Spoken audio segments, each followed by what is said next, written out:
22 जनवरी 2005 मुंबई के जुहू इलाके में एज रिवेरा बिल्डिंग की 7वीं मंजिल पर एक फ्लैट का दरवाजा 3 दिनों से बंद था। बाहर दूध के पैकेट सड़ चुके थे, अखबारों का ढेर लग चुका था। पड़ोसियों ने पुलिस को बुलाया और दरवाजा को तोड़ दिया और सामने थी बॉलीवुड की सबसे खूबसूरत, सबसे बोल्ड एक्ट्रेस प्रवीण बॉबी की सड़ी हुई लाश। 1954 जूनागढ़ के नवाबों के घर एक परी का जन्म हुआ जिसका नाम था प्रवीण बॉबी। बचपन से ही नजाकत और नूर दोनों उनके पास थे और 18 की उम्र में मॉडलिंग की दुनिया में कदम रखा। वो मिनी स्कर्ट में सिगरेट पीती, खुलकर हंसती, बेखौफ चलती, उस दौर में जब औरतों को सिर्फ पर्दे में देखा जाता था। एक दिन अहमदाबाद में शूटिंग कर रहे फिल्म मेकर BR इशारा ने उन्हें देखा और उसी वक्त कहा, इस लड़की में आग है। फिल्म चरित्र से प्रवीण बॉबी का बॉलीवुड सफर शुरू हुआ। पहली फिल्म चली नहीं, लेकिन दीवार में अमिताभ बच्चन के साथ उनका ग्लैमरस रोल पूरे देश को दीवाना बना दिया। इसके बाद अमर अकबर एंथोनी, शान, कालिया, नमक हलाल, हर फिल्म ब्लॉकबस्टर। पर चमक के पीछे एक अंधेरा था और वो अंधेरा धीरे धीरे प्रवीण बॉबी को निगलने लगा। उनका दिल टूटा, पहले डैनी, फिर कबीर बेदी और इसके बाद महेश भट्ट।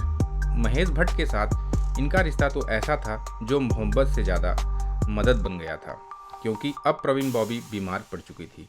उनको एक बीमारी हो गई थी जिसका नाम था पैरानॉइड सिजोफ्रेनिया। यह एक ऐसी मानसिक बीमारी या हालत होती है जिसमें इंसान हकीकत और डर के बीच में फंस जाता है।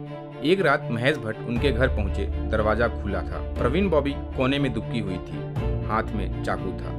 कांपते हुए बोली, बात मत करो, झूमर गिरा देंगे, वो लोग मुझे मार देंगे। महेश भट्ट कुछ समझ नहीं पाए।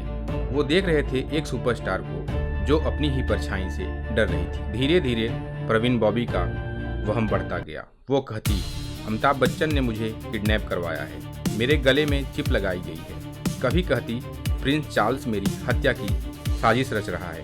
लोग हंसते थे, लेकिन शायद वो रो रही थी और वो अंदर से एकदम टूट चुकी थी। उन्हें न्यूयॉर्क के पागलखाने में भी रखा गया था। फिर जब लौटी तो वो पहली वाली प्रवीण बॉबी नहीं थी। उनकी मुस्कान अब डर में बदल चुकी थी। जब फिल्म शान की शूटिंग चल रही थी, उस वक्त प्रवीण बॉबी बहुत तेज से चिल्ला उठी और बोली कि सेट पर मेरी हत्या की साजिश रची गई है। शूटिंग रुक गई, लोगों ने सिर झुका लिया। प्रवीण बॉबी अब सिर्फ एक खबर बन चुकी थी। साल 1991 में उनकी आखिरी फिल्म इरादा रिलीज हुई। उसके बाद प्रवीण बॉबी ने दुनिया से इरादा ही छोड़ दिया। वो जुहू के फ्लैट में अकेले रहने लगी, कॉल खुद रिकॉर्डिंग करती, क्योंकि उन्हें लगता था हर कोई मेरी जासूसी कर रहा है।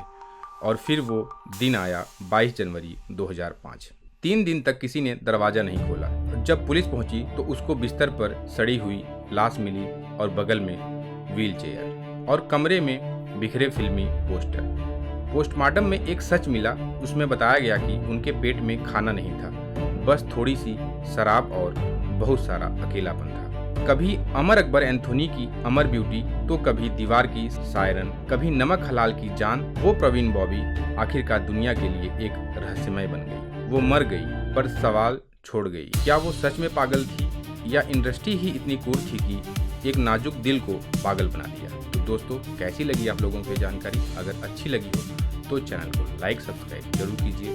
जय हिंद।